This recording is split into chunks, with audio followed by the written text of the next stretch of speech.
Aquarian Music Witch, the podcast.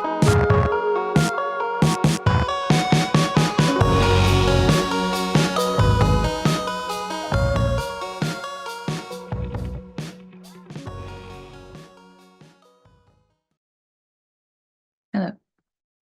Oh, okay. Sorry, I didn't realize at the bottom I had to press that it was okay for the meeting to be recorded. Oh, okay. Good. It's okay. Glad that I'm you sure have to about press that. that. That's Yeah, well, I was positive. glad. Yeah, me too. Yeah, I'm glad that it expects consent. Am I normal on your side now? Now you are. I am? You are normal in the sense of the screen direction. You are Yes, so that far is what I wanted. I did beyond. not, when I turned my phone, I did not want Yes. it to look like I was sideways. Yes. So yeah, how are you today? I'm, Sorry, I'm excited and I'm like nervous, but I'm excited.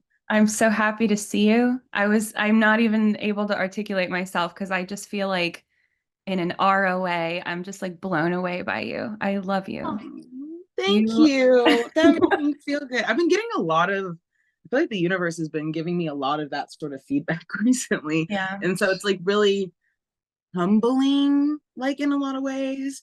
But then it's also like, it feels really good because I was kind of like I didn't think I was weird, but other people thought I was weird growing up. And I got a lot of like, I don't want to say negative feedback because that's not quite what it was. It was really intense, like I've always been very intense. Yeah. So like You're I Scorpio. was kind of yeah, I am. I'm with 6 placements. Yeah. So Oh. like it's super intense. I love Scorpio so much. Like I have so many friends.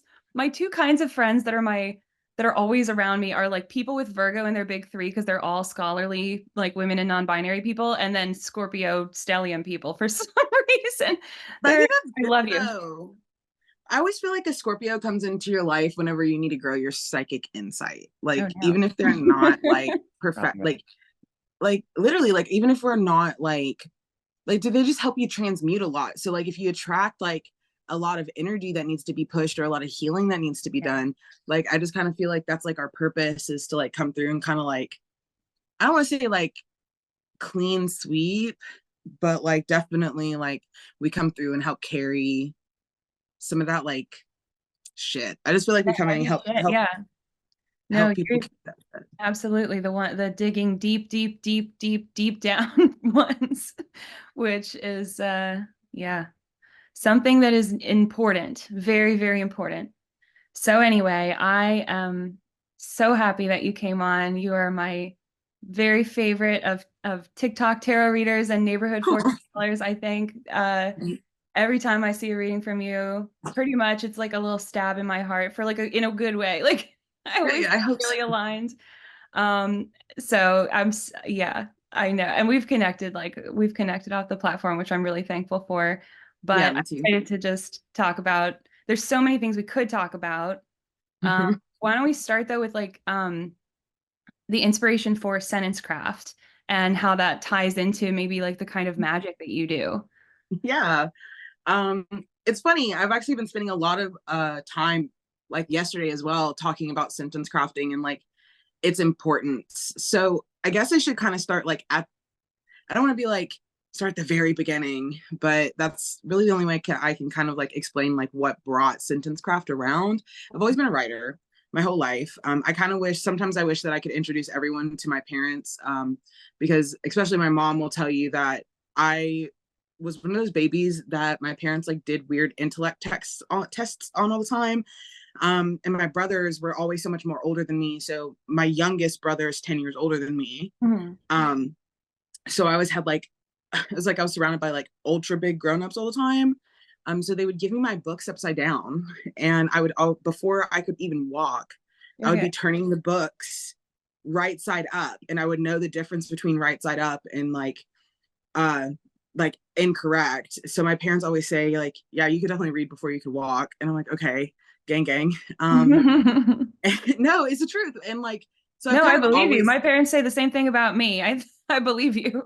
yeah, no. And like I've like always been kind of like hyperlexic. So I've always really Mhm. liked, once I could speak and make sentences, like I was definitely a talker.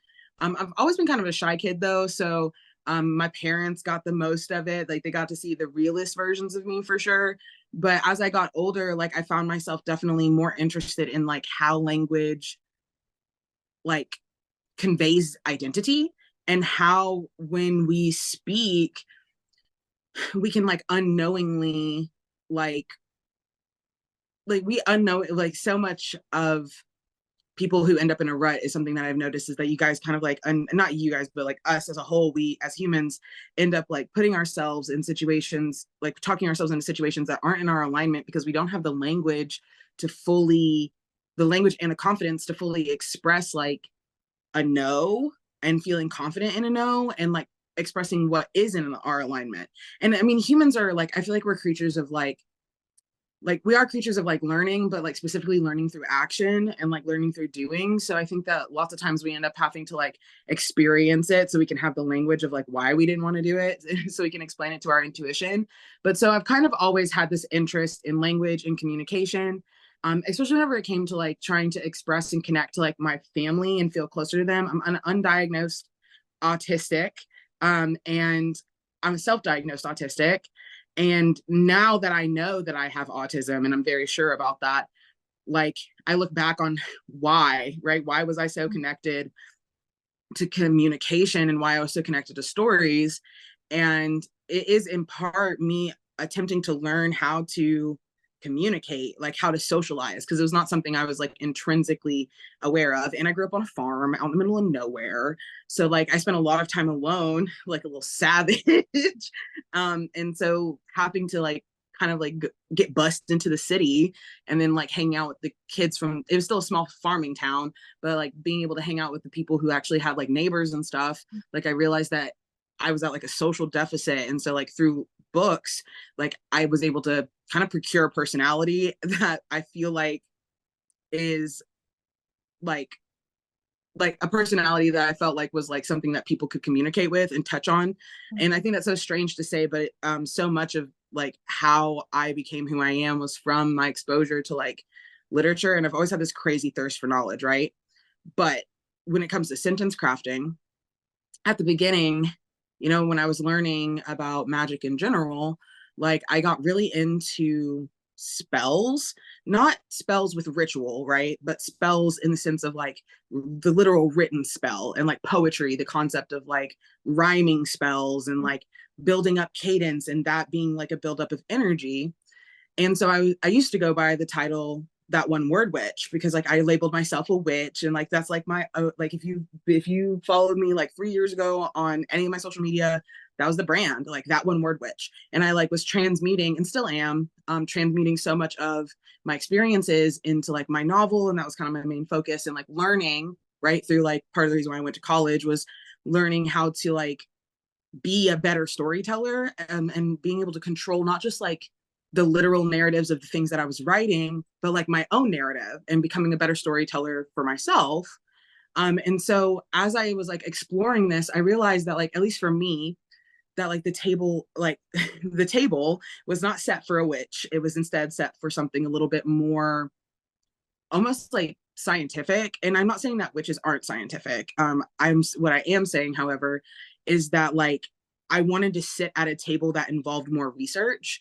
And that was kind of like, from there was kind of like where sentence craft came from, because I was looking at it as less like, you know, the words are the building blocks for the sentences, and the sentences are the building blocks for the paragraphs, right? And if we're thinking about our identities as a long-standing story, or even a character description, like if you're doing a character sheet, like we are taking words and building sentences with them. So sentences hold more power than singular words do whenever it comes to like how we are like moving. So one, and I don't want to be like I came up with it on my own, because it was definitely divine inspiration, but one day I was just like, sentence craft. I know that sounds dumb, but like I was like, because word witch wasn't feeling right. I was trying to decide where my brand needed to go, and like they were just like, you're a sentence crafter, and I was like, you're right, I am, because like I'm so much, I'm not just a storyteller, like I build language, and so much of who I am has been built on like the specificity of like how I communicate, and like putting so much, and it's partially I believe because I'm a Libra Mercury, and I was born during a Mercury retrograde, so I really put a lot of like I really find myself examining like my subconscious meanings. So like I end up putting a lot of weight in like where I'm coming from with the words that I say, and making sure that like sometimes my language can be maybe a little cruel or harsh, but like making sure that it's not cruel and harsh because I'm intending pain, but because like that's just like sometimes that's the only way that I can describe the things that I feel. And then in the other sense, like making sure that whenever I'm complimenting people and like making sure that I'm like praising people or even just communicating with them, making sure that I'm coming from a place that's like authentic to me. So putting a lot of weight behind that. And it's so funny because like I never used to be that sort of person.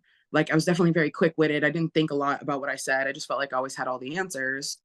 And then after like sentence crafting became a thing and I found myself like really leaning on like how I communicate, I really leaned into like how much purchase and how much like weight the things that you say are, which is something I didn't even realize before, and probably is a lesson that I came from sentence craft. But like that's where it started. And honestly, I think that like language is the easiest tool. Like I'm going on a little bit of a tangent here in regards to that, but like language as a tool is so important for humans. And I feel like animals have their own language, right? And we are animals, but like cats and dogs have their own language in which they communicate and even can communicate like complex feelings through like sounds. But humans are like I say that there are some other animals that can read, but we're one of the few animals that like really have assigned symbol to vibration and then like have really transmuted that into like a way to communicate. Um, and not just communicate like how we feel, but specifically to convince others, like convince the other mammals and other flock, like about what to do next. And like, I think it's very unique because something about humanity and something about being a human, like where we have so much free will and are like driven more by like intellect than instinct. Like, I think it's really interesting that like we as humans can manipulate other humans into believing like bad things.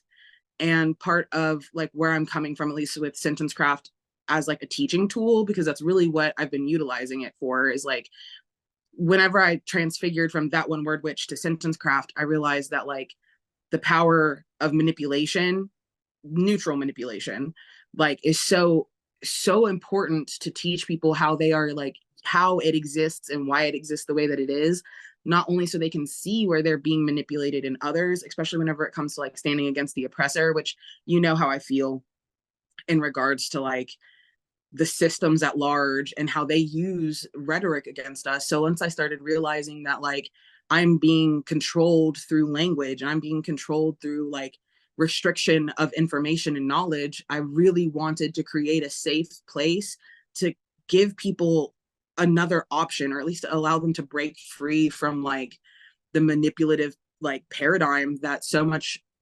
of like what modern day society is built on.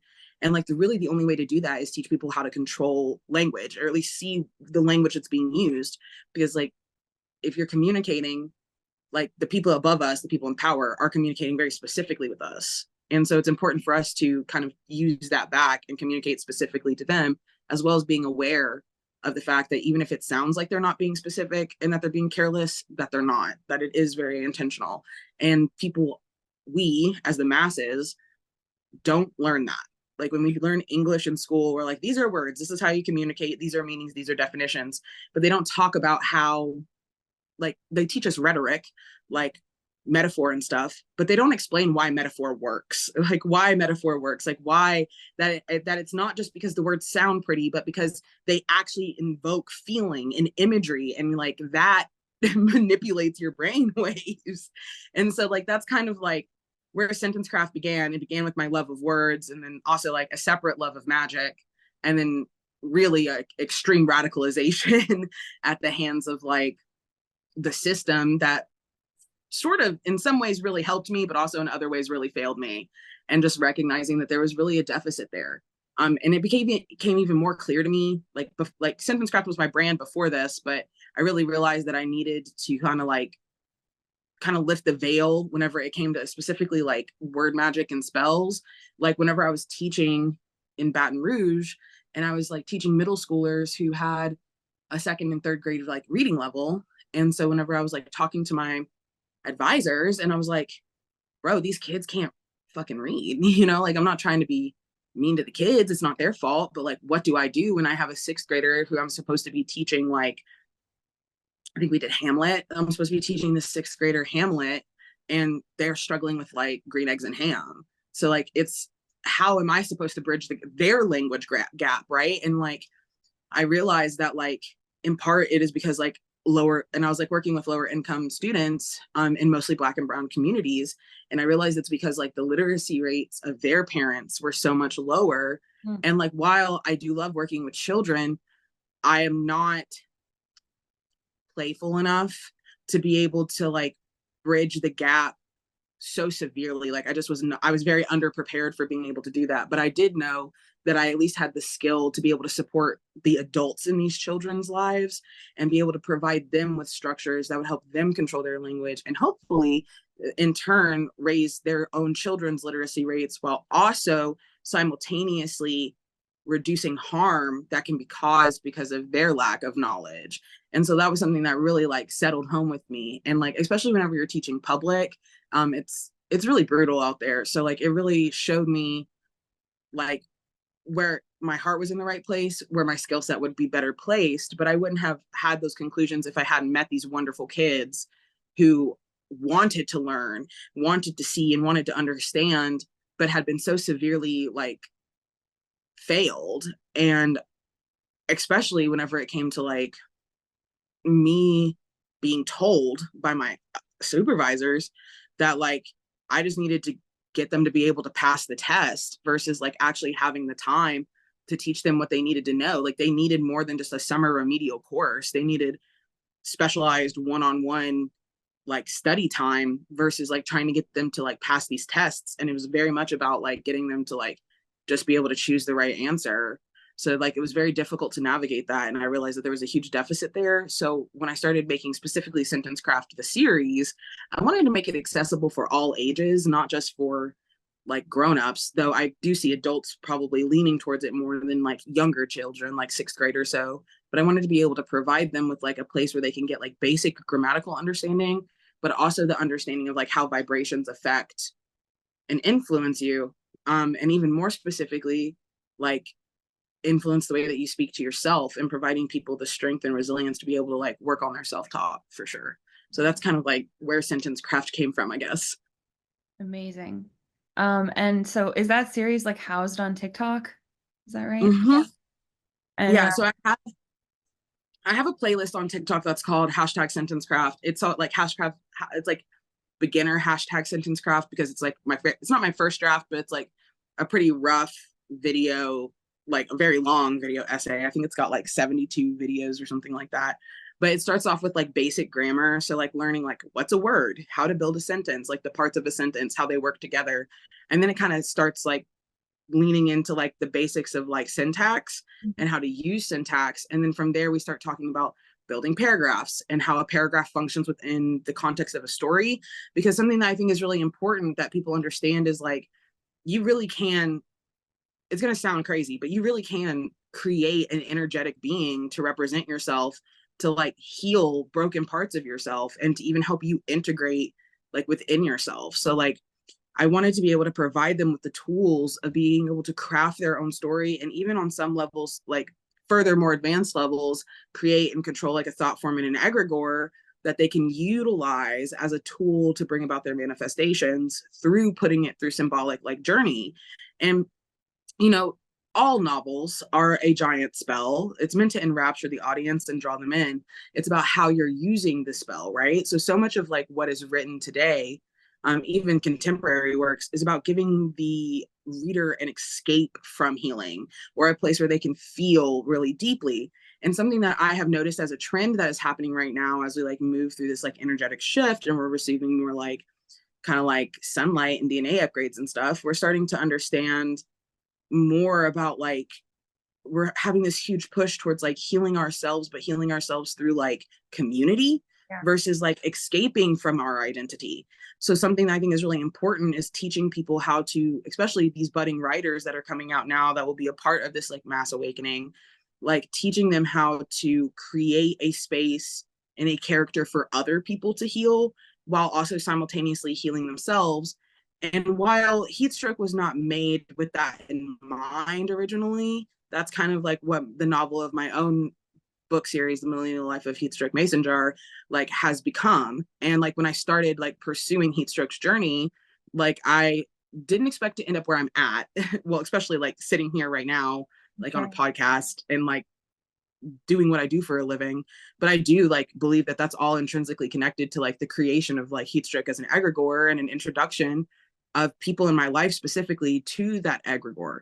And then through like my exchange with this egregore, I become more and more like what I want to be, right? Because Heatstroke in some ways represents my higher self while also being an everyman. So they're meant for like anybody can connect to Heatstroke, not just me, even though they do have like a basis in me and my like connections. But my journey, while it is unique to me, is not necessarily unique to the human experience. So whenever I created Heatstroke as a concept, I realized that other people needed to know how to use this skill too, so that way they can use their writing as a form of revolution versus a form of escapism. Because I think that that's something that we're really seeing trending in artwork right now, is like it's meant to be a place for people to heal, to change, and to mold versus like to run away to. There is still a place for that, but with the way things are right now, like we need more people who are wanting to like move with the change versus like turn their like back to it and stuff. So I yeah. hope so. God, I hope so. Do Right. you think you're ever going to put that, like, do you think there will ever be an evolution of that sentence craft kind of series? Because I did a similar thing on TikTok. Like I went there and kind of worked out some ideas and, now we're here. And I wonder, I mean, that seems like it could be like a published project or something eventually. I don't know.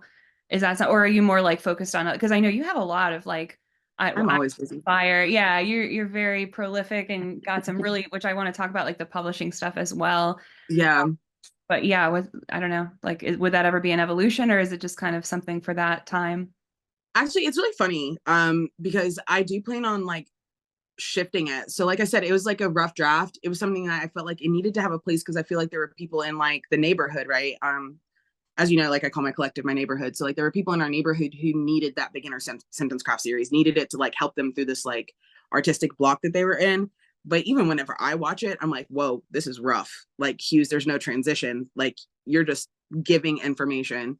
And so like I do have plans in the future to not just redo the series as like a video series, but also to like redo the series with like a workbook companion. So like a transcription. So like you can, when you buy the series, or I might make it for free. It just kind of depends on like what happens in the future. But like when you get the class, you get like the workbook with it, which is something that we've talked about before in general. I just think that workbooks are so fucking useful whenever you're trying to teach Really people cool stuff. idea. Yeah. I Yeah. didn't think about it, but it was such a good suggestion. Yeah. Yeah, it definitely, again, that also, it came from like being a sixth grade teacher for, it was literally only for one summer, but like the kids loved the workbooks, man. I loved them. I was like, it's simple. Like all the information's right there. It's a place for you to take notes. Like it's got the tactile, it's got the visual, like you have the auditory. So I was like, this is a great way to like encompass all different types of learning and all different types of learning styles, while also kind of providing like a built-in note taking system so that people like have it referenced in the way that it was explained to them. So they don't have to like look back at their own notes and be like, what the fuck was I talking about? And like, so I really, can I cuss? Yeah. Yeah. Absolutely. Okay. I just realized I was like, can I No, cuss? you totally can. But yeah, so like I do have plans on that in the future. Right now I'm working on like a beginner magic course that will transfigure into like the higher level like sentence crafting stuff, because like sentence craft itself is not actually complex, but I do think that if you're trying to learn how to do word magic and manipulate magic at all, you need a really strong foundation in like beginner level stuff. Mm-hmm. So whenever I started my Making Magic series, which is the one that I'm working on right now, I really wanted to provide people with like a place to learn like the basics, like the literal basics, like what is this? So it's like, it's been crazy because like as I've been working on it, like I'm realizing, I'm like sitting here, I'm like, Hues, you're not a physicist, but like, man, you're starting to sound like one. Like whenever I'm looking at this stuff, because like I'm trying to explain it in like grounded terms, Yeah. right? And like so much of that has like leans on the science that is like behind magic that people often forget to learn about, but is important to understand energy manipulation. Mhm. So like, the level 0 that I have out right now, I'm working on level 1, but the level 0 I have out right now is just like how to recognize your own energy. Like not recognize it in a room with other people, but recognize it when you're by yourself. Like, can you feel your own energy when you're alone? Like we talk about like I have this hypothesis, which I actually feel like it's a fact, but I'm gonna call it a hypothesis because like not everybody agrees with me. But I don't really believe that like aura, if you don't have any control over your like latent or active psychic abilities, like you don't really have an aura. You just kind of like have an ever expansive energy field.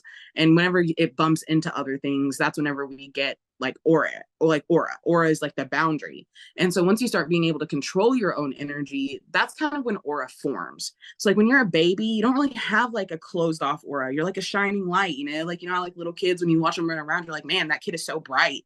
Like they can like little kids can just brighten up the whole room, even if you're not a kid person. Like if they're just coming in, like you can see it's like a glowing sun. But then as you get older, you can see that like that energy becomes more encapsulated like around the body. And so much of that is like kind of naturally growing up and learning how to like control oneself and like also having some projections and stuff.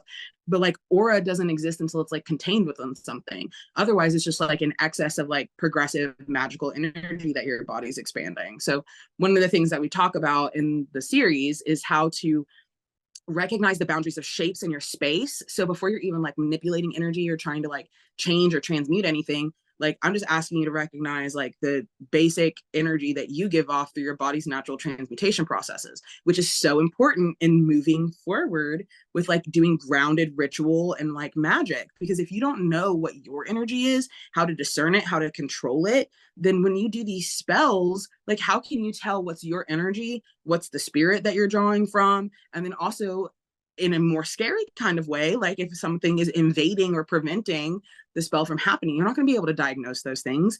And that's so much like I feel like that's so much of what we see, especially on like spiritual TikTok and even like spiritual spaces on the internet, is a lot of people who are just like spinning out in psychosis because they dropped right into spell work. They didn't learn how to feel their own energy. They didn't even have somebody to tell them, hey, you need to learn how to feel your own energy first. And because they think that it's just like throwing some shit in a pot, saying some words over it, and that's it. But it's not. It is a like very precise, like accented and executed science that involves your will being imposed upon symbols that are like symbols that are being combined with content and manipulating the entropy of atoms. Like that's what magic is. And people don't want to see it that way because they think that that makes it less fun. I feel like it gives that more science fiction-y feel, but like science fiction is about as close as we can get to like experiencing like in the context of like literature is like the same thing as fantasy. The only difference is that it's like being backed by what we know as observable science. And I mean, magic is observable science too. So like in the series that I'm teaching, or rather part of the reason why I'm working on this Making Magic series first is because before I drop people back into the world of sentence crafting and teaching them how to make an egregore, how to like take a thought form from a thought form to a tulpa to an egregore, I really think that it's important for them to have a basic understanding of like just like what I consider almost like elementary school level magic stuff. And I mean, there's nothing wrong with like dropping in. If you're a chaos person and you like chaos and you love and can utilize the entropy and it like feeds your soul, like sure, you can drop right into wherever you want. But in my opinion, there are a lot of people who are supposed to be learning this stuff, but they know that the chaos is not the path. Like exploring through chaos, trial and error isn't there for them. And I don't want anyone to have to go through like what I went through, or maybe even what you went through, where I was scrounging through questionable books written by questionable people, trying to understand like what the fuck was going on in my life and what was fuck was happening, and like having this sort of like half-formed language around what I was experiencing, because like there was no discernible science and there was no one who was a non-religious expert talking about these things. Because even like Dolores Cannon, Aleister Crowley, like a lot of these big names, they were all still religious. They weren't necessarily like Jesus religious, but they were, or Christian, but they were still religious and focused a lot on like the concepts of like heaven and hell. But we're not even talking about like the realms or like the concept of multiverse. Like we're talking about the basics of, do you know the rhetoric behind an item. So like what I call magical rhetoric, which is a literary term, like describing like magical instances that happen in books, but we're applying it to physical things here. So like an example would be basil. It's known for its abundance. It can be, I like to consider it fairy money because like it's tiny, but it's used in a lot of abundance and wealth spells. It's green like money is. It's also a transmutation herb, so it's really good to use if you're trying to like change from one state into another. So if you're trying to alchemize, but you don't want to actually do potions and shit, basil's great. And you can use it in your kitchen. So you can make some like pasta, and like that could be pasta that makes you happy instead of sad and like makes you feel more encouraged. You know, you can bless the pasta with the basil in that way. So like when I say rhetoric, I'm talking about the physical items that people use in spellcraft and even the more esoteric concepts, right? Because if we look at like deities, while yes, they do have energy because they've like sucked all of it up from their worshipers, like they exist as symbols that represent these like larger concepts. Apollo, for example, representing the sun, knowledge, expansion, and poetry. Like I would definitely, and also gossip, but that's neither here nor there. But like the concept, this one like one of my favorite ways of divination, but that's neither here nor there. But like, you know, like he is the sun god, and he also has all of these other like concepts that are attached to him. So like if you're wanting to do a spell that's for health, wealth, I would maybe abundance, but I feel like he's not very good at spending, like saving money. Like I wouldn't call him to save money, like maybe to get money, but like not to keep it.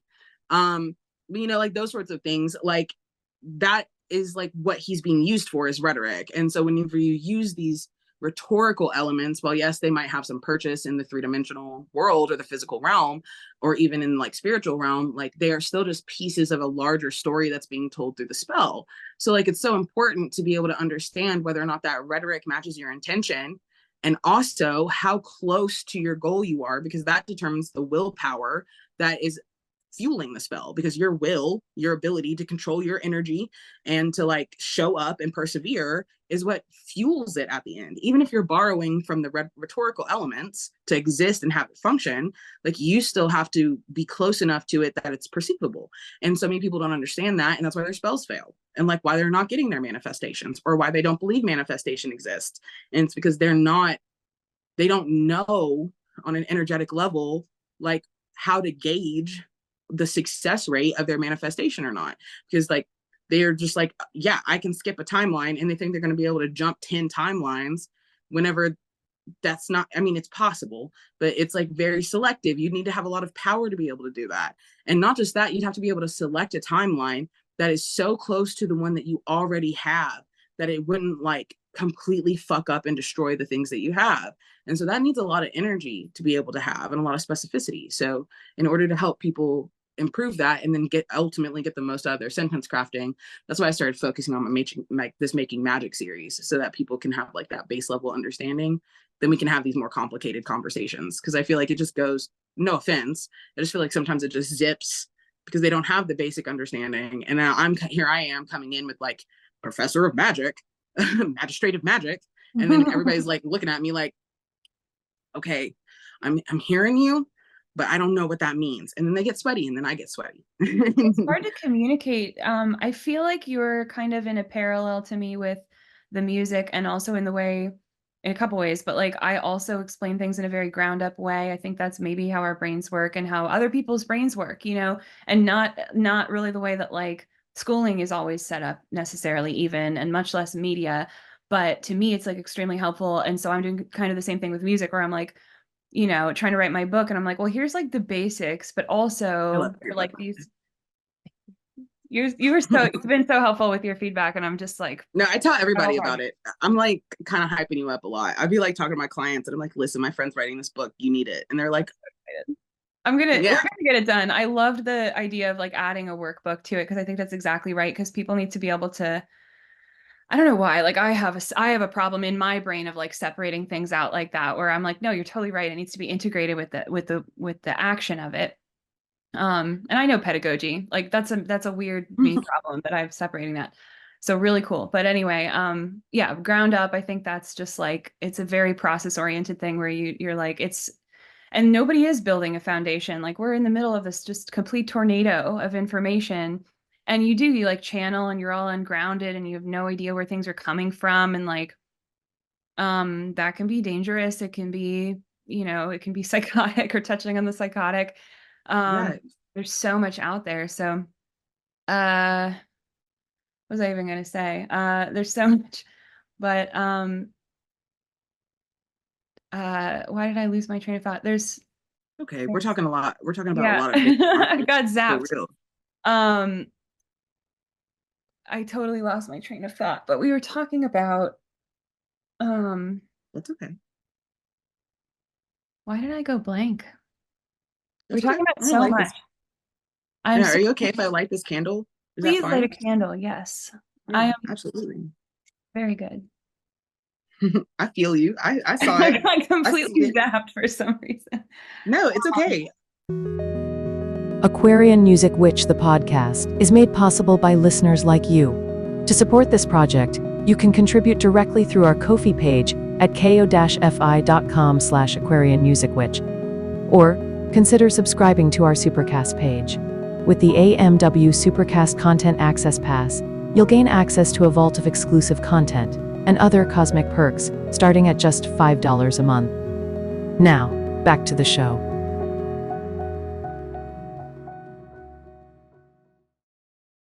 I do kind of want to bounce off one of the things, something that you just said though, which is like about the idea of like bite-sized pieces and it being ground up and like not having a foundation, and specifically about it causing people to go go into psychosis. Yeah. And like I think that that's linked to like a weak identity. Um, and I've been talking more and more Wow. Okay, that's a about, spicy take. I know, I do. I think that psychosis, specifically spiritual psychosis, is linked to having a weak connection to one's own identity. And that's because like if you have a strong connection to your identity, which I can get into more what I consider a strong connection, or like what I consider a strong connection to identity a little bit later. But like when you don't have, if you're not connected to yourself, if someone is to give you feedback, you're going to transfigure into whatever that feedback is. And so like especially if you're getting feedback from esoteric forces that are beyond your physical eyes and are just energies and implications and impressions. I mean I know that there are people out there who are like blessed with the gift of being able to see ghosts, like real people, and like all of that. Bless you. I'm so glad. But I am not one of those people. I get symbols and impressions and things that I must interpret. What Like would you I've call that? Like there's like different clairs, and there must be one for like reading, writing, symbology, or is that just divination? I guess I think I about it would more like consider just divination. divination. Yeah. Which is Yeah, I something would I definitely. also practice. It's very interesting. Just Well, like and also the other thing is like I think specifically like I think that all of the clairs are a form of interpretation and a form of like symbolic understanding. So like I'm clairsentient, so I get songs a lot. I also get like I have echolalia from my fucking autism, so I like get repeating phrases a lot, and so like my guides communicate with me that way. And oh, so, it but sometimes makes sense. I don't understand what this like what it is. Like, you know, I have to sit there and like really be like, why are you playing the Six Flags song in my head on repeat right now? Well, it's kind of That like with angel numbers too, or like just random associates. Like I love how when you do your reading videos, you have kind of a list of words that you're like, well, you're aligned to me if these are kind of ringing for you, and they will. But it's like it's the exact kind of connection that is like an autism connection. I think it's just like somehow all of that makes complete sense. Yes, but you could never really explain it. But it's just like this little network of nodal points that just completely are. I know exactly what yeah, you like you know, yeah, it's like like a network or like one of those like webs. So like I like a definitely web. understand where you're coming from. And like I'm not trying to imply, I want to be clear that like I've seen spirits before, like I have that, but I mean like not like all the time. It's not Yeah. like every day I'm like looking at a ghost, but I definitely know what to look for. So like I know whenever I'm being interacted with something. But it's kind of circling back to the idea of like identity and how these like kind of like invisible but very real forces affect us. Like if you do not have a strong sense of self and especially faith, you can very easily misinterpret the signs. Like so many people will see angel numbers and assume something negative because they're seeing angel numbers. And I think about this viral TikTok post, it was multiple because once it went viral, a lot of people started doing this, where they were like, if you're seeing angel numbers all the time, like 111444777, and there are a whole bunch of like really confusing ones, you're obviously going the wrong direction. And like to me, I get a bunch of angel numbers and I'm like, that for me is like stop. Not like stop going, but just like take a minute. Cause like that's usually me being overwhelmed because I'm overwhelmed because I'm, oh, sorry, excuse me, I didn't mean to hit you. Um, like it makes me feel like overwhelmed because like I'm having a lot of information being flooded on me. But just because I'm experiencing a lot of angel numbers doesn't necessarily mean that they're coming from my guides. And that doesn't necessarily mean that they're coming from my like spiritual unit or myself, like my higher self. And even if I have a strong understanding of like interpretation, like it's just as easy to see 444 as foundations falling as it is to see 444 as foundations building. And so it just really depends on like one's state of mind when seeing it. So if you don't have faith that you're capable and you get in 444 all the time and you feel like your guides are your enemies and that they're not on your side, then like there's a big possibility that you could like interpret that, and that's part of like what can cause psychosis. And it's not all the time, but I do think it has a big like a lot to do with it, especially like something that happens a lot in like our community is like toxic mentorship. And toxic mentorship is a big reason why like I only do spiritual tutoring and I don't really like take people under my wing.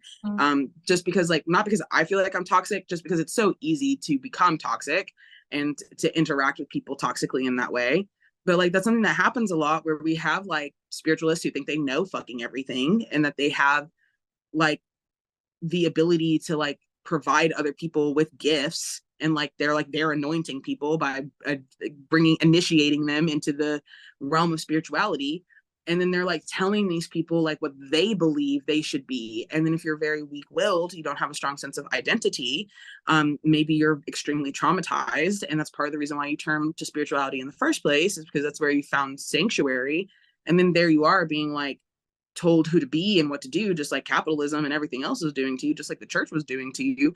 But it's by someone who believes that they have all the answers, but they too are weak in their identity and believe that their guides are against them. So they're always looking out for the evil eye. Like I look out for the evil eye a lot too, but it's because I like to eat it, right? I'm like send me the evil eye, let me taste that shit, bitch. But like a lot of people aren't like that, and they're just like, well, people are preying upon you and they're causing damage, and they're like circulating this sort of like insular like conversation Well, that's back a and recipe forth. for a cult. I mean, And and there's, yeah, I mean, I think about obviously a lot. There's a lot of these kind of culty communities and followings on TikTok, and I'm actually curious too. Like, you are on there and have really done a lot of content over the last couple of years, and like, how's your following? How's your community? How have those interactions been? Have they felt I love my healthy, healing? community. Yeah. Okay, I don't want to jinx myself. I almost don't want to. It's not that I don't want to talk about it, but I just like I've been very fucking lucky. Let me put it that way.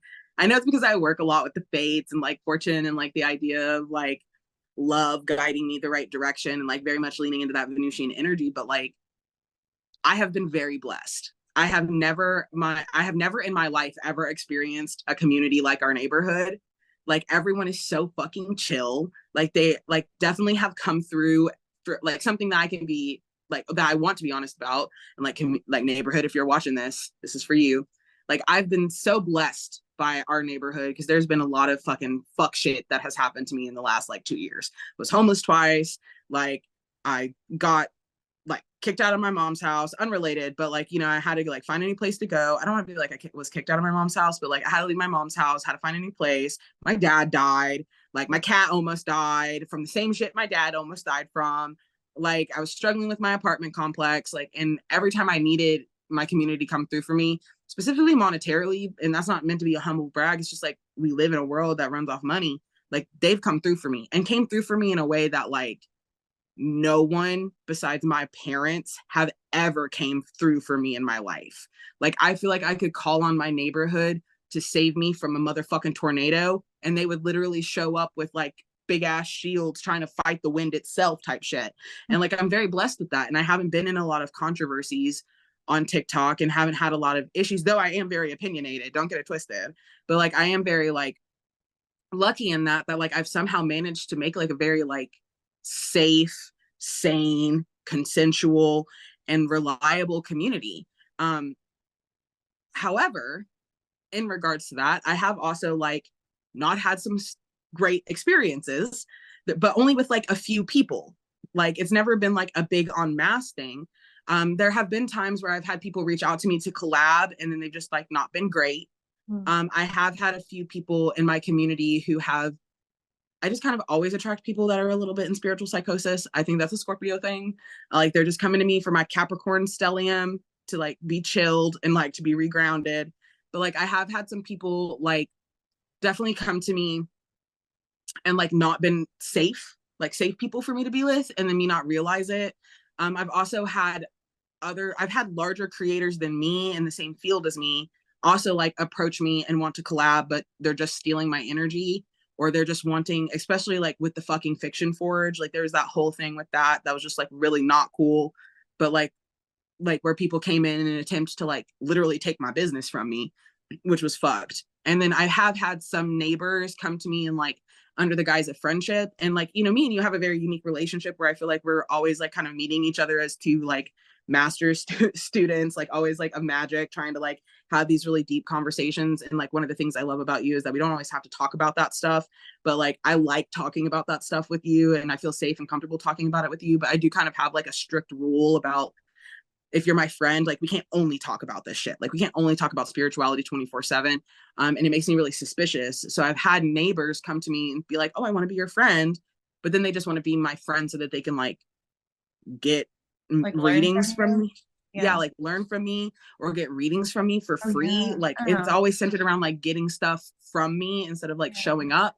And I have had a couple of people in our collective who used their proximity to money and my need for money in a way to like manipulate me. So I have had like a lot of lessons, particularly surrounding like my own values, as well as picking up like red flags and stuff. But I haven't had a lot of controversies like within my community. And I think that it's because of like, I don't know really what it's because of, other than just sheer luck. Like I just think I have like a really strong community that are really here to heal, learn about magic, be grounded, like that don't want to, they're not looking to be all powerful. They're just looking to be in control of their life. And I do think I'm like really blessed about that. But also, I am, like I've mentioned before, very careful with my language. So I'm always clear about my stance, but I try not to instigate. Not because I can't and not because I don't enjoy it. It's because I enjoy it too much. Like if I was to get up in the mess, like I would be up in there and messy, but that's not what like my platform's about. And I tend to try to like handle like disputes and stuff in like privacy instead of like online. But I do also try to be clear about people who I like believe are predators, and have made videos and pointed out people who I believe are spiritually toxic, because I was personally offended by how spiritually toxic they were. I'm not really sure if that like answers your question, but I just really love our neighborhood. They're fucking amazing people, and they're all artists. Like they're all creatives. They're all trying to do better. Like, and something that I think is unique about our community is that our community is built on like a mutual unconditional love that I feel like a lot of other tarot readers communities like aren't built off of. Like I'm not really trying to get anything from my audience. Like I appreciate the neighborhood like buying readings, supporting me, allowing me to do this full time, because like, you know, the neighborhood is what allows me to like take the time to be able to do stuff like this. So like I'm super grateful for that. But I do see like other tarot readers who like have more followers than me, who I believe like have less authentic content, or are attempting to like, that's really controversial, but it's the truth, that like siphon energy off of their audience through their videos in a way so that they can gain more followers and gain more power and like prey on them. And like I noticed that within their communities, like that there is a lot more like tension in their like in their like collective. And I see some of their like collective, not under my videos, but like under other people's videos, like not being like the best people. And so like I've always just kind of like definitely felt really blessed in that, because I feel like every member of our community, or at least the ones that I've interacted with, and at this point I've interacted with like hundreds of our neighbors, which is like so amazing to me, because I never thought that I would ever say that in my life. Like, oh my God, I got to meet like 150 people in the last all year. those people in a room together or something. That's what I do when I think about like, oh no, 20 people follow me regularly or whatever. Like imagine that in a room and those people like physically supporting you. It's a huge amount of people. Like it is. And like, and they, yes, and they care about the world. Like they care about the state of things. And like something like, I'm going to get a little political for a second, but something that like I was really worried about is like I have a very strong stance about Palestine and just like being in support of free Palestine, free humanity. Like honestly, like there's a lot of atrocious things going on. And whenever this first started becoming like more public, I guess is the only way to describe it.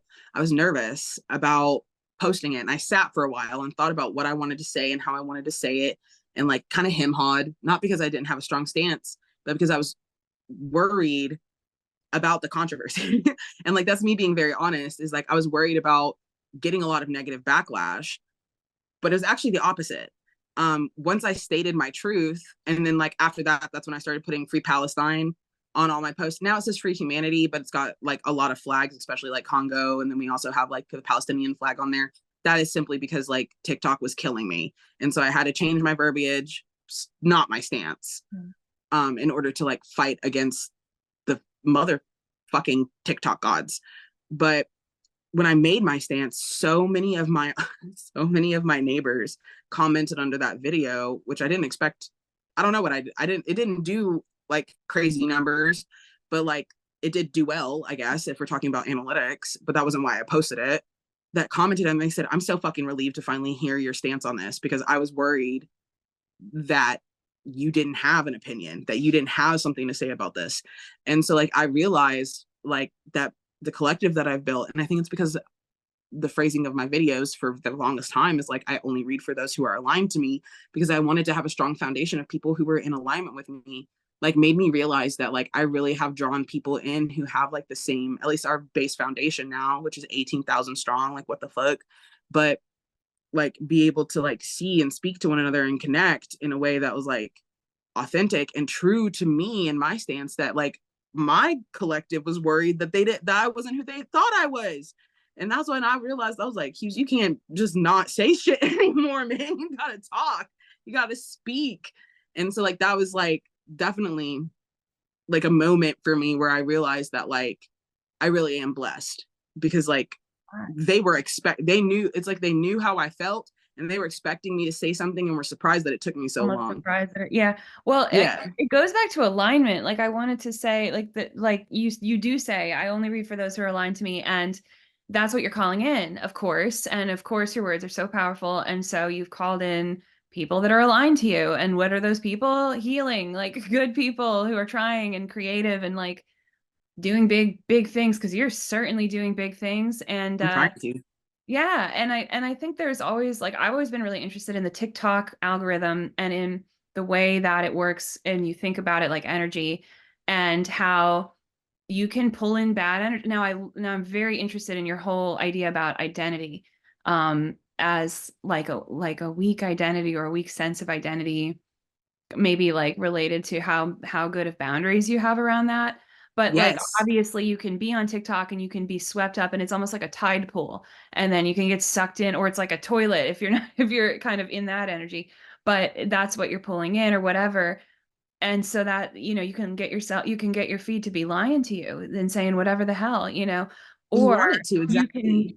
yeah, or you can be very intentional and you can pull in what you're pulling in. And I've done a little bit of both. Like I've gotten at times a little out of control of my own page's energy, my own energy. At other times, I'm pretty proud of what I've found on there. Like, and the people I've found, you're one of them, but there's people on there who are just like aligned to me. Like, I started in scholarship, and then I was like, let me venture out here and see if I can kind of, somebody's got to be talking about this stuff.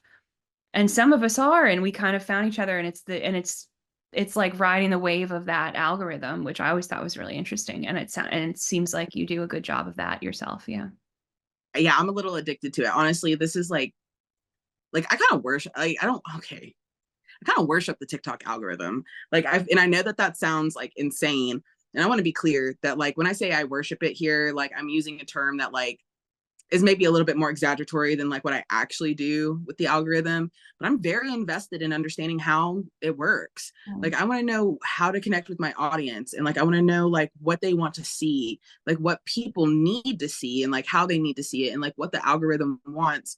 But the algorithm, and I feel like something specifically that I think is like kind of unique is like I do look at TikTok like an egregore. There are times where I light candles, like where if my page has been really shit, like some people will do spell work, but I'll just write a candle and I'll carve like the TikTok, like I'll literally carve like TikTok egregore in it, and I'll like light the candle and just be like, TikTok egregore, please.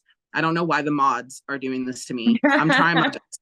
Like, can you please just do something? And then I'll get a video, like, not every time, but I'll get a video that will bust me out of this like shadow ban. Yes, everybody should do this. This is a very, if you're trying to get big on TikTok, bro, just make a little candle. You don't gotta do nothing. You just gotta, here's a candle for you, TikTok egregore. Please help me. And like sometimes it will work. And it'll like bust me out of this like cage. But I feel like we have like a reciprocal relationship. Like I know that the TikTok algorithm needs to be fed. So I try to post every day. I used to post multiple times a day. And that's really how you get a lot of growth, because like the egregore is like, and it wants to eat everything that it has. That's going to be great for people who listen to this. ASMR. Yeah. Hues slurping 30 minutes.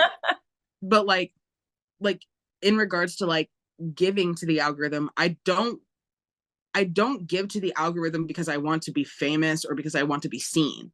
Like I give to it because like it's like almost like me creating a gift. Like that's how I look at it, is like my art, my multiple forms of art, I gift that to the algorithm for the algorithm to then gift to those who need it. You know, like that's how I've been trying to look at this like energy, because like when I give to the TikTok algorithm, like that's just me posting. And when I post like quality content and I listen to like, I follow Coco Moco, which you know I do. I'm like I love obsessed. Coco Moco also. I'm obsessed. I didn't even realize that Coco Moco started as a tarot reader until she said that in one of the videos the other day. Are you serious? Makes a lot of sense though, doesn't it? Makes a hell of a lot of sense. Yes, it makes so like in this, and I didn't know that. And this whole time I've just been like, Coco Moco is a psychic. Yeah, like they're a psychic, clearly who has a psychic. It makes so much sense though. And now knowing that she used to be a tarot reader, I'm like, no fucking shit. Just rebranded. Yeah. I know. Well, and you can't. I mean, she scrubbed it too. Like, let's be like, I wouldn't have known that. Like, but that's crazy. And I love her. I love the shit that she does. Like, and the way that she talks about stuff. Like, and it's so funny. Like, it's so funny because like I found Coco after I started because I started working with a TikTok algorithm. I started getting like my kind of psychic power started trending like that. Like in the sense of like me predicting like what the algorithm's going to do, what TikTok's going to do, where it's going to go. So it was like the god of TikTok was like whispering to me in my sleep. And I feel like Coco Moco also speaks to the god of TikTok quite frequently. And like TikTok shows up to Coco Moco's dreams and is like, by the way, Coco Moco, this is what's going to happen. And then they'll nail it 6 months. So I knew like when I get this, I always go to Coco's page, because about 3 or 4 days after I get that download, she's almost always making a video about it. And I'm like, great, that's my confirmation, because I got the download. She got the download, but I don't, that's not my career. So I'm not going to be out here like telling all my secrets, but that's like her job, is to tell all the secrets. So like, I appreciate that, because that gives me that confirmation. But like, she predicted the horizontal videos like fucking a year ago. And now TikTok's like, you should be posting horizontal videos. Like, let us do full screen. Let us compete with YouTube. She predicted, I was talking to my partner Ben about this. I was like, I don't really feel like, it was like around the time that TikTok really started being like hammering home lives. And was like, yeah, you need to be going live all the time, like live every day type shit. And I was like, I don't understand why they're doing this. And I said to Ben, it's like, they want you to have a reality TV show. Like they want your feed to become like a reality TV show. I don't understand that, because like TikTok's meant to be like this like art sharing, like, I mean, it wasn't to start out that way, but like sharing creativity and expanding. Like, why do they want their creators, who like most of them started off as like artists of some kind, or like, yeah, I would say that even like Charlie D'Amelio was like, she's a dancer or whatever. So like a creative of some kind. Like, I think want these creatives to be live 24/7. Like, what the fuck could you talk about for that long? I realize now that there's a lot that you could talk about for that long, but at that time I was like, what the fuck? And I said to Ben, my partner, I was like, I feel like they're not even going to try to compete with YouTube. Like they're going to skip past YouTube and take on like Netflix and like cable television. And then not even because all that's become cable now. And TikTok and YouTube has even become cable, and TikTok became, I just was saying this to someone, became the new streaming thing. Like, I'm not paying for streaming services anymore. My whole generation, is not doing that anymore. I have Amazon Prime because I use it for other things. And I don't even barely go on. It's TikTok. TikTok is TV. There's no cable. It is. And that's the reason why like Risa Tisa is so like, why those videos. The thing is so interesting. It's fascinating. Risa Tisa and Aquarius, clearly. But fascinating. That makes so much sense. It makes so I much didn't sense. know that she was an Aquarius, but that makes so much sense. 50-part, 10 minutes each series. Just of course that's the one that would hit. And like, and the day that happened, I was like, this is so interesting. Like, I got her videos on my feed and I was like, it's not that she's not a storyteller. I just usually don't sit and watch, like, I mostly watch like cartoony stuff and like cat videos. Like that's kind of like what my For You page is. And like new artists, like most of the videos I get on my For You page have like 0 likes, 0 views, like brand new artists and stuff, which is great for me because like I'm always scouting and like that's what I've been using my page for the like last year and a half is to like scout through my neighborhood to find like the artists that I want to come and get to come work at the Fiction Forge and come like experience that. But like I like watched like maybe the 5th part and it didn't have a lot of views. And then like I scrolled and like the next day, bitch, she blew up. And I was like, what is happening? Yeah. And then like whenever I saw Coco Moco's video on it, like Risa Tisa was only like part 50 already or whatever. And I was like, this is insane. Cause like people were sitting and watching all 10 minutes. And like TikTok has been trying to get people to do longer videos for like the last year. And it's because that's the reason why is because it's becoming this new television thing. And like, not just that, it's competing with these like like these bigger streaming services. Yeah. And then, so that's around the time. It was like an entire workday of content and it was like a podcast. And it also came up for me kind of early. I did flip past it, although that is also the kind of content that I like and have been more encouraging on my FYPs, these longer ones where you have like somebody telling a story for a couple of minutes. I am kind of having more of those. For some reason, I skipped past it. And the moment that I knew it was a really big deal was because there's a particular guy, his name is Pearl Mania, and he's, you know, he's a Philly guy. So he's so funny to me because like he talks about Philly stuff all the time. And I'm like, I know, and he's such a Philly dude. And I'm like happy for him, his baby. And his adorable like relationship with his wife. And anyway, he made a video that he was talking about. He was like, you gotta watch the Risa Tisa thing, whatever. And I was like, that's so him.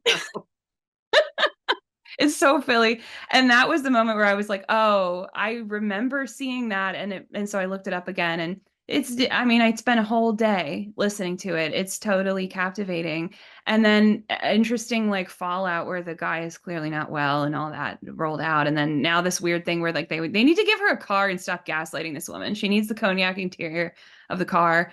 She needs it. I think that needs to happen this year. But anyway, like, yeah. And then now I'm seeing way more of that kind of content. And it's probably just the algorithm officially made some kind of shift. And I might even be in beta for it or something, but like, it's definitely more like a podcast app where you flip. And it has to do with the UMG takedowns too. So like they took down all of these major music and not just that, but like, I'm an indie artist. They haven't touched my stuff, but I've been hearing horror stories about other indie artists who did things as slight as, like one guy was talking about he worked with somebody in college on a song and that song had a co-writing credit. And so UMG was associated with the guy he worked with, therefore took down the indie guy's entire catalog. Like, wow. So they're probably going to get sued because this is really messing with, musicians, like, that's where for a few years now, that's how you get big at all, is you go on TikTok and get big and then you get big on the radio, whatever's going on.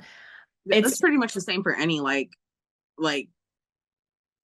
artistic endeavor. Like publishing like has made a huge shift ever since TikTok, where like you have to have like your own following, a certain number of followers. And it's the same thing with it. Even signing, like it doesn't even make sense to me personally why you would sign anymore, because even when you sign, the record companies are just like, okay, it's based on you know that girl that's like, one thing I like about you is I'm nothing da da da da da. Yeah, I think so. You know that one. She I saw a video of hers where she's talking about how she had gotten signed from that song, and then she got unsigned. She got kicked off a record label because she continued to make work, and some of it didn't go as mega viral as that, and they were just kind of like expecting her to just do the thing and go viral, and she's not signed anymore. And it's just like, why would you even do that? Like, you're not. If you're going to be your own marketing, just be indie anyway. Like, why are we even? Exactly. Like, and that's so like, it's so crazy that you're talking about that we're talking about this, because like, that's part of the reason, like, you already know, that's part of the reason why I was like, the Fiction Forge had to become a reality.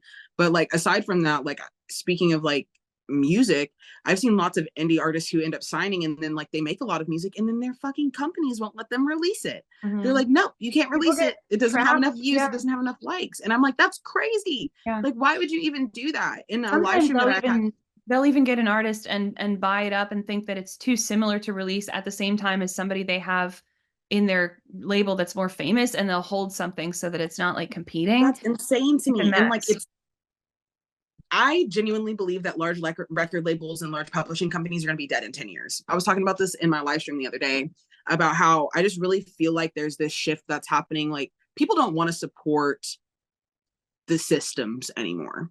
And I mean, maybe somebody out there will disagree with me, and I invite you to come and debate me, because I genuinely believe that large publishing companies, large production companies like Hollywood, as like all of its systems, is no longer going to exist in 10 years. It's going to be completely transfigured. It's going to be a bunch of indie artists, like self-employed, like self-controlled, self-published creators out here who have built their own micro networks, their own like micro countries of like self-supporting artists that are being in direct contact with their like constituencies, with their like fans. It's like, people don't want to have to be like, they don't want the gatekeeping anymore. Like, they don't want to have to go through somebody to go through somebody. And so much about traditional publishing specifically like involves you having to know somebody to know somebody. If you do not have a good agent, Netflix is not going to pick up your book, bro. You know, you can't just take your stuff and send it to Netflix. You have to have an agent. They won't even look at your shit unless you have an agent, unless you go viral. And then if you go viral, they might reach out to you and be like, let's buy your shit. I'll publish your book, help you with all that shit. Like, same thing with like these big 5 publishing companies now. They want you to have a strong marketing base, a strong like connection to a community, so that they can just absorb the wealth that you've already created. They don't want to create your wealth anymore. And then on top of that, you don't even own your own motherfucking art. Like, and that's what pisses me off the most, is like, could you imagine working your whole life? And I can't imagine this, because I've been working on my book for 10 years now. So like, and I know that that sounds like a long time, but it's perfect. Like, don't worry, it's perfect. It's as it's meant to be. But like, working your whole life on like your magnum opus, like your one creation thing, the one thing that you have been working on to shit out, and then it gets picked up by big 5 publishing. Great, that's great. Every writer's dream. But then you die, okay? And then your art is then owned by the fucking company. Your family doesn't get royalties. They don't get to own it. They don't get to decide what happens to it, and they own it for the rest of your bloodline's life. Yeah. Or it gets picked up by these big publishing companies, and maybe you get signed on a movie deal, which is great. Maybe you're like Shadow and Bone and you get a Netflix series, amazing, but then you get no creative control. Then you don't get to have anything to say about that. And yes, there has been more flexibility in these contracts, but artists are always getting the short end of the stick, and they still don't get to own their intellectual property at the end. Some big 5 publishing companies, when you get signed on to them, they won't even let you sell your own book.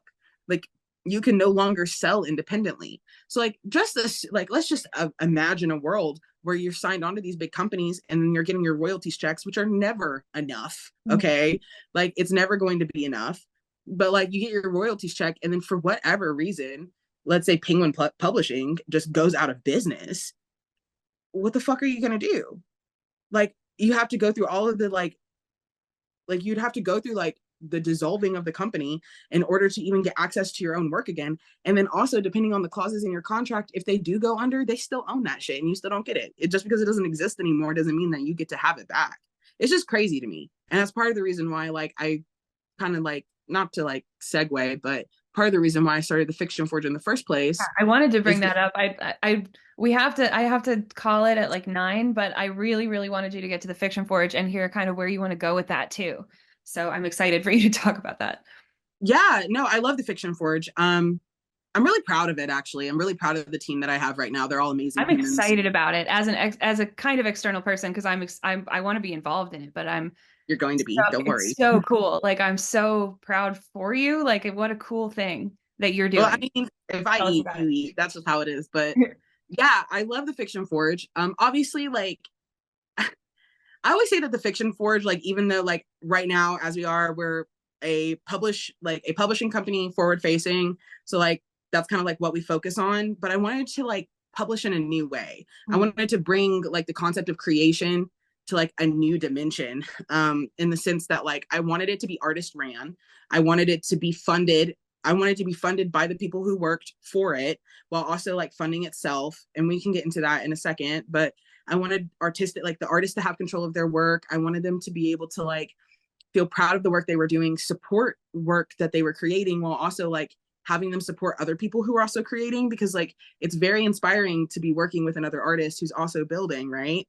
And like I always tell people that the Fiction Forge doesn't just make books. We don't just make books, we don't just make podcasts. Like we have some like future plans for like movies and those sorts of things because we want to be all inclusive.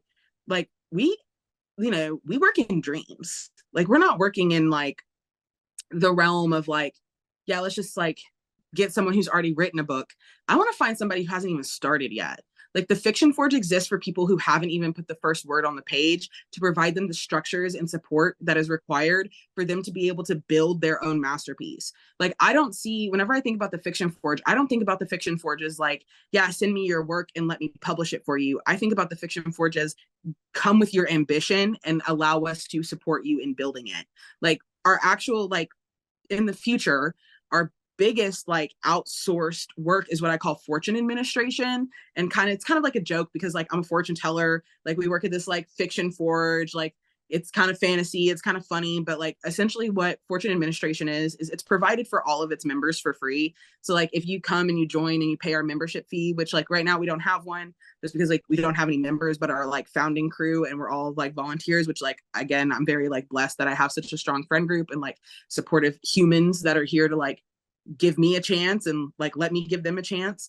But like in the future, like there's a yearly membership fee that's like $75, and then from that you get published for free. So like we provide you with the workshop, the support, the editing, the marketing, the physical copies of your book, and you get to keep it. So like you get to keep your intellectual property, and like we help you support it and help you create it physically. So like the way that fortune administration would work from like a book standpoint is someone who has like an idea for a book but doesn't have a supportive community to be able to make it. We would just take our community and deposit it around them to help them flesh out and build their ideas. And like you don't have to be like at stage 0. You could be at like, I have a final draft that I just need like a workshopping group for. But the idea is that like we come in and we make your dream a reality, whether it's like a book, a podcast, music, because we also have like anyway, the production company that we're partnered with, one of our members owns it, and they do all sorts of crazy stuff. Like they work on TV shows and everything, so they're amazing. Okay. But like, I know it's really cool. Like it's crazy. It's crazy that all of this shit is happening, really. But like that's like kind of like what we really sell is we sell people's dreams coming into reality, even though I don't really even want to think about it as selling. But the idea is that like there is like a luxury clientele that does exist that has these things and has the money to be able to pay for a production crew to just come in and make their dream a reality. But also the idea is that the members that are able to come in, because we also in the future will have scholarships. So like it's not everyone has to pay, but you can come in if you are lower income and like come and join the guild like on a scholarship. Like the guild will pay you to come and be a part of it. Like it funds itself through its membership. And then everything's like split equally. So anything that's produced and published and pushed through the guild that is like created by its members, like the profit that the guild gets, it's split evenly amongst the guild and all of its members. So even if it's like, we have 6 members now, with the guild being and like 7 if we include the guild itself. So like say we got like a $10,000 job, like the guild would get 1 member's portion and that's it. And that's just to help pay, like literally even that money just goes back into the hands of the artists that are making the work, because we plan on all of the members of the guild being able to be like considered full-time employees. So not only do they get consistent pay, it's a communal pay. So like we all want to work the same amount and work hard and be the best that we can be, because if our friend profits, we profit. And then we also simultaneously include like jobs within that are built in that allow for like our employees to get paid. So like we have an artist that's on staff that like gets paid to do stuff like make like the user profile pictures. So like we pay them directly to make these profile pictures, like the guild pays them, and then we use them for like guild materials. Same thing with like our editors, our podcast, like our producer and all of that. Like they get independent Like they get independently paid, and then they also get paid out from the work that they do as like a member. And like that is just like how I think that it should be, like in general. Like I think that whenever it comes to like people being paid, like I think that everyone should be making equivalent pay. Like it shouldn't matter whether or not you have a higher or lower standard. Like everyone should be able to exist within like what I consider like a billionaire status. So like if I'm a billionaire, my neighbors need to be one too. I don't really believe in like like classism like that. But the Fiction Forge itself, like we have a lot of really cool projects that are happening. So we're making a magazine right now called Gilded Periodically. It's kind of a joke on like the concept of being gilded, you know, like golden, but then like golden children. Yeah. Yeah. And then we're a guild. And then like in addition, like gilded also is spelled kind of like the term gilded sounds a little bit like jilted. So like we were talking about how Gilded Periodically as a concept is like, yeah, sometimes we're good, sometimes we're angry. And so we are doing fall and spring issues, and our current one is all members of the guild only, but our next one, it's going to be very like outsourced. So it's going to be submissions only, free to submit, to help people get published and get like works under their belt to help them feel more confident in their identity as creators. And then also as kind of like a screening process for us to see if there are people who maybe we want to invite.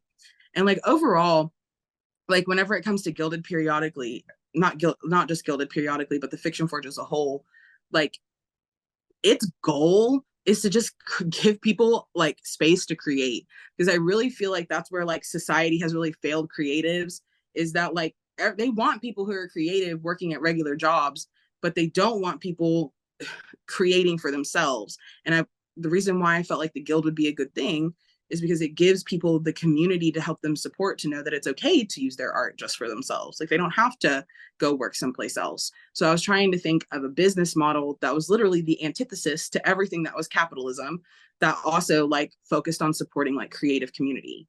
And so like I talked a lot about like what the guild's function is and like how it stands, but in truth, whenever I was like working on the Millennial Life of Heatstroke Mason Jar and I was doing all of the self-publishing stuff, like I'd always planned on self-publishing.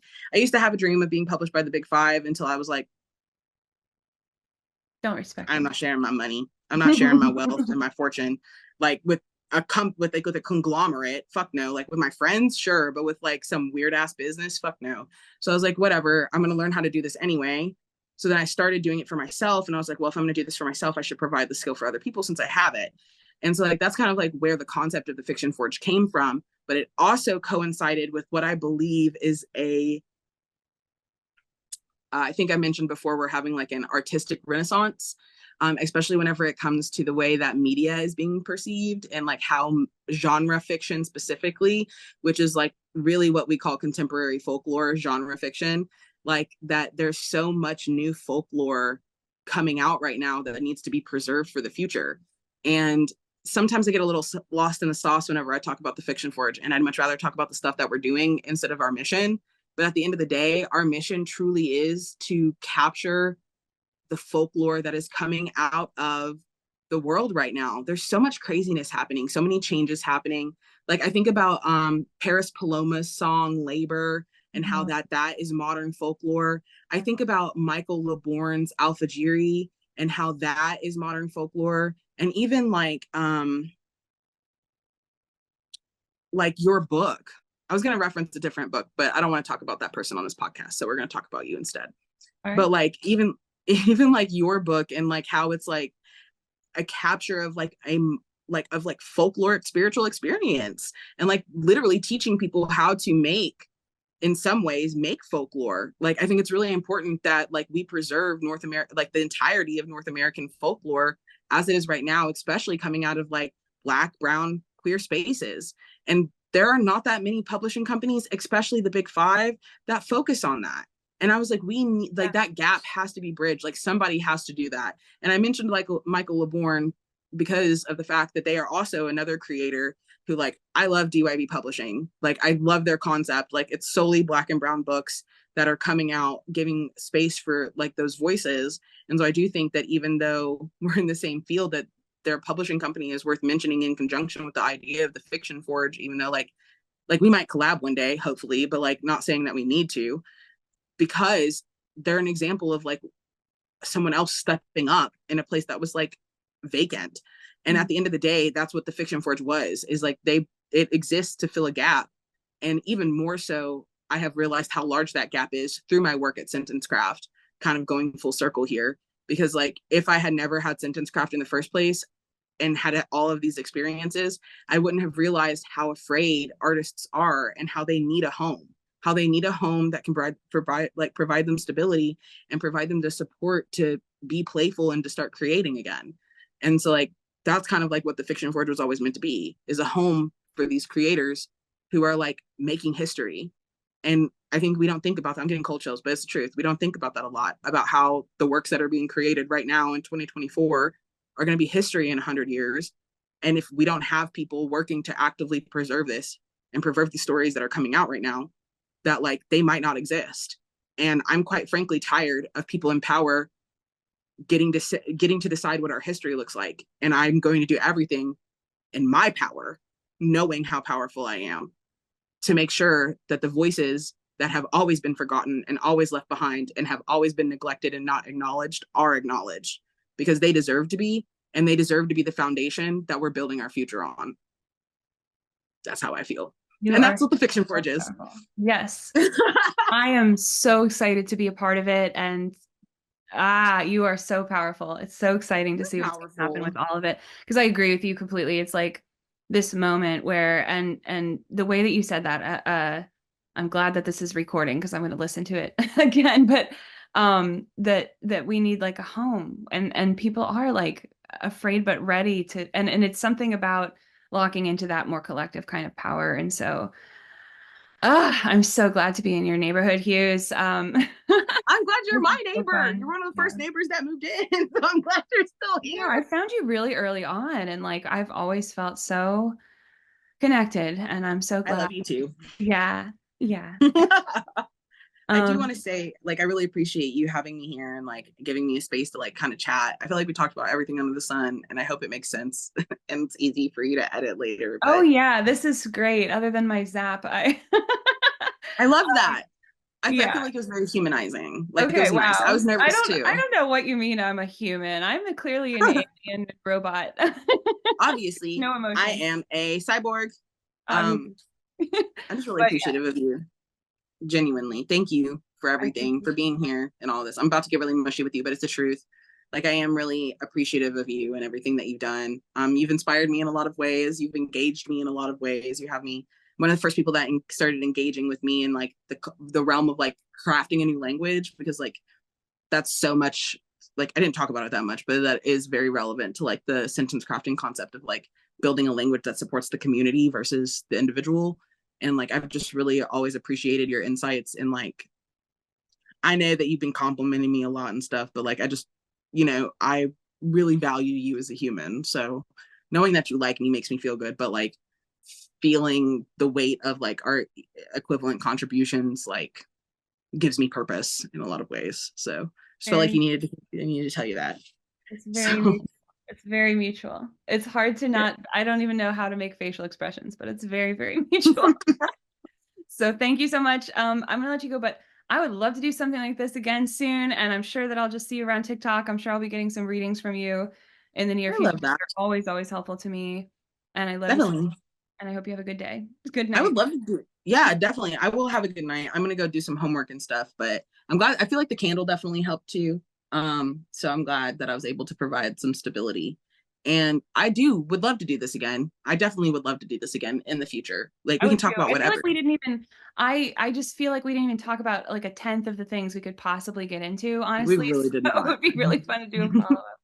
Yeah. I was just saying, at the end there, I was thinking like, we just talked about the surface level of like a little bit of everything. Like I want to talk about like fairies. I want to talk about. I haven't even got to the.